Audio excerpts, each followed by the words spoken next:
wanted to use really sure.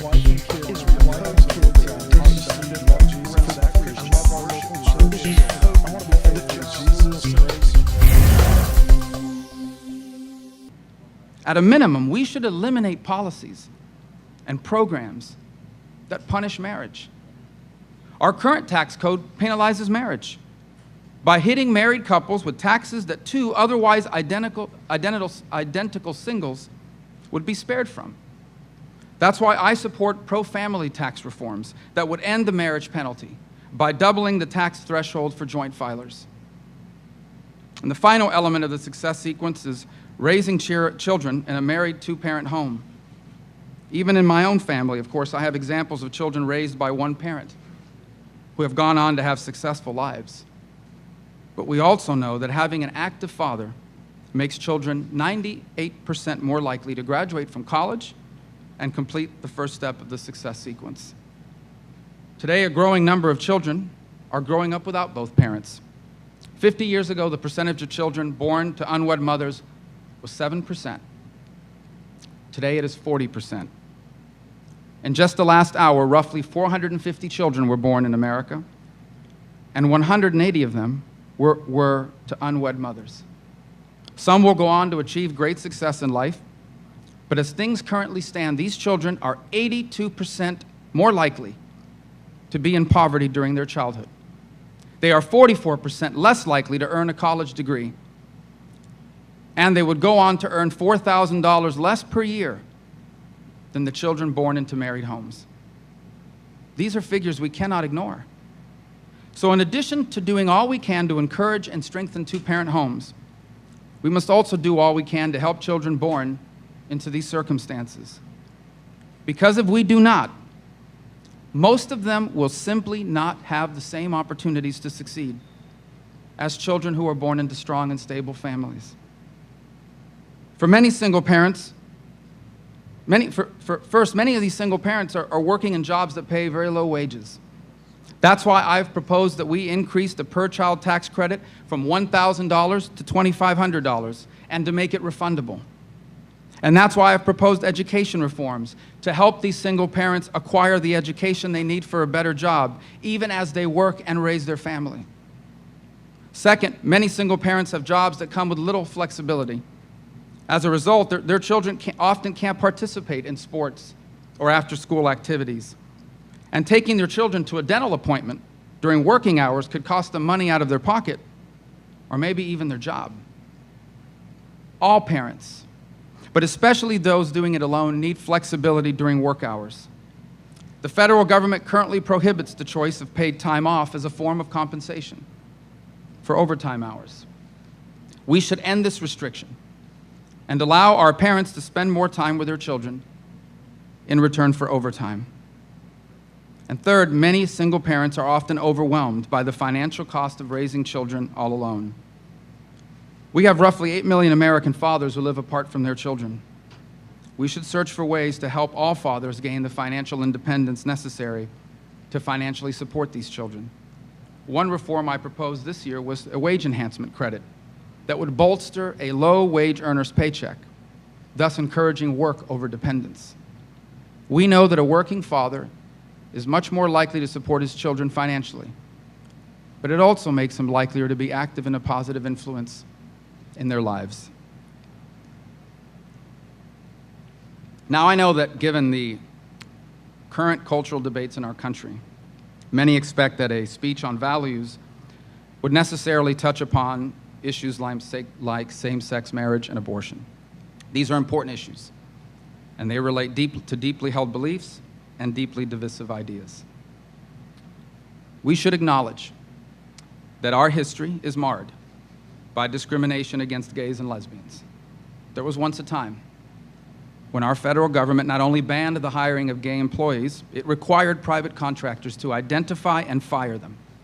Some laws prohibited gays from being served in bars and restaurants, and many cities carried out law enforcement efforts targeting gay Americans. Fortunately, we've come a long way since then. Many committed gay and lesbian couples feel humiliated by the law's failures to recognize their relationship as a marriage. And supporters of same-sex marriage argue that laws banning same-sex marriage are discrimination. I respect their arguments, and I would concede that they pose a legitimate question for lawmakers and for society. But there's another side of this debate. You see, thousands of years of human history have shown that the ideal setting for children to grow up is with a mother and a father committed to one another, living together, and sharing the responsibility of raising their children.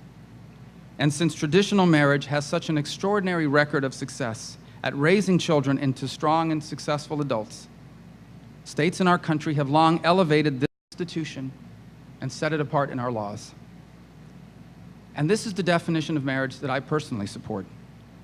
Not because I seek to discriminate against people who love someone of the same sex, but because I believe that the union of one man and one woman is a special relationship that has proven to be of great benefit to our society, our nation, and our people, and there deserves to be elevated in our laws. Now, today, public opinion polls show that there's a growing acceptance in society of the idea that marriage should be redefined to include the union of two adults of the same sex. And as a result, you've seen a number of state legislatures change the laws to redefine marriage. States have always regulated marriage in America, and state legislatures have a right, a constitutional right, to change those regulations. But that right to define and regulate marriage is a two-way street. A majority of states still have laws that define marriage as one man and one woman. And in some, like my home state of Florida, voters place that definition in our state constitution. And just as states have the right to redefine marriage to include same-sex marriage, they also have a right to continue to define it as one man and one woman. But now, all across this country, we have judges overturning state laws and defining marriage and redefining marriage from the bench. Just last week in my home state, a local judge overturned the decision of Florida's voters to define marriage as one man and one woman. Those who support same-sex marriage have a right to lobby their state legislature to change their state laws.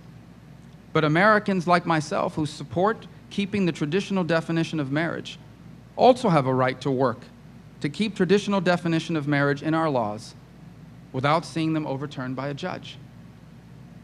Our nation has, in the past, demonstrated a tremendous capacity to work through issues like this, and I believe we'll do it again. But doing so will require those of us who support traditional marriage to respect those who support same-sex marriage. But it will also require those who support same-sex marriage to respect those of us who support traditional marriage, because tolerance is also a two-way street. However, today there is a growing intolerance on this issue. Intolerance towards those who continue to support traditional marriage. We've seen the push to remove the CEO of Mozilla because in 2008 he made a small donation to support Proposition 8 in California, which would have upheld the traditional definition of marriage. We've seen the CEO of Starbucks tell a shareholder who supports traditional marriage that he should sell his shares and invest in some other company. We've seen Chick-fil-A attacked and boycotted due to its CEO giving an honest answer to a question regarding his deeply held religious beliefs. And I promise you that even before the speech is over, I'll be attacked as a hater or a bigot or as someone who's anti-gay. This intolerance in the name of tolerance is hypocrisy. Supporting the definition of marriage as one man and one woman is not anti-gay. It is pro-traditional marriage. And if support for traditional marriage is bigotry, then Barack Obama was a bigot until just before the 2012 election. Abortion involves another, even more fundamental moral question. It is difficult because it involves two competing rights: a woman's right to make choices regarding her own body versus the rights of an unborn child to live. The decision to abort or not to abort is one that is deeply personal and emotionally painful. A 14-year-old girl who's pregnant and scared. A young single woman with her whole life ahead of her who simply doesn't feel ready to have a child. We should not pretend that if we or someone we love were facing this decision, that it would be an easy one.